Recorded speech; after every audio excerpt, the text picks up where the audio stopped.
மாமன்னர்கள் மருது சகோதரர்கள் ஆங்கிலேயர்களால் தூக்கிலிடப்பட்ட நாள் இன்று. மருது சகோதரர்கள் என்று அழைக்கப்படும் பெரிய மருதுவும் சின்ன மருதுவும் சூரன் கோட்டையின் போர்க்கலையில் பயிற்சி பெற்றவர்கள். இருவரும் வலாரி எறிவதில் அசகாய சூரர்கள். இவர்களுடைய வீரத்தை பார்த்து ராமநாதபுரம் மன்னர் முத்து விஜய ரகுநாத சேதுபதி இவர்களுக்கு பாண்டியர்கள் என்று பெயர் சூட்டி பெருமைப்படுத்தினார். சிவகங்கை மன்னர் முத்துவடுகநாதர் மருது சகோதரர்களின் வீரதீர செயல்களை பற்றி கேள்விப்பட்டு அவர்களை தனது இராணுவத்தில் தளபதிகளாக சேர்த்துக் கொண்டார். 1772 ஆண்டு ஆங்கிலேய தளபதி பாஞ்சோர் காளையார் கோவிலை தாக்கிய போது அப்போரில் மன்னர் முத்துவடுகநாதர் உயிரிழந்தார்.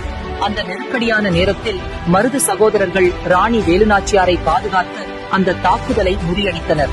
1801 ஆண்டு வரலாற்று முக்கியத்துவமிக்க சுதந்திர பிரகடனத்தை வெளியிட்டு ஆங்கிலேய படைகளை துணிச்சலோடு போர்க்களத்தில் சந்தித்து போரிட்டனர். 1799 ஆண்டு மன்னர் வீரபாண்டிய கட்டபொம்மனின் மறைவுக்கு பின் பாஞ்சாலங்குறிச்சி ஆங்கிலேயரால் கைப்பற்றப்பட்ட பின்னர் மாவீரன் ஊமைத்துறை அவர்களுக்கு அடைக்கலம் கொடுத்ததற்காக மாமன்னர்கள் மருது சகோதரர்கள் ஆங்கிலேயர்களால் தூக்கிலிடப்பட்ட நாள் இன்று. இந்த மண்ணின் விடுதலைக்காக உயிர் தியாகம் செய்த இந்த மாமன்னர்களை இந்நாளில் நினைவு கூர்ந்து போற்றி வணக்கம்.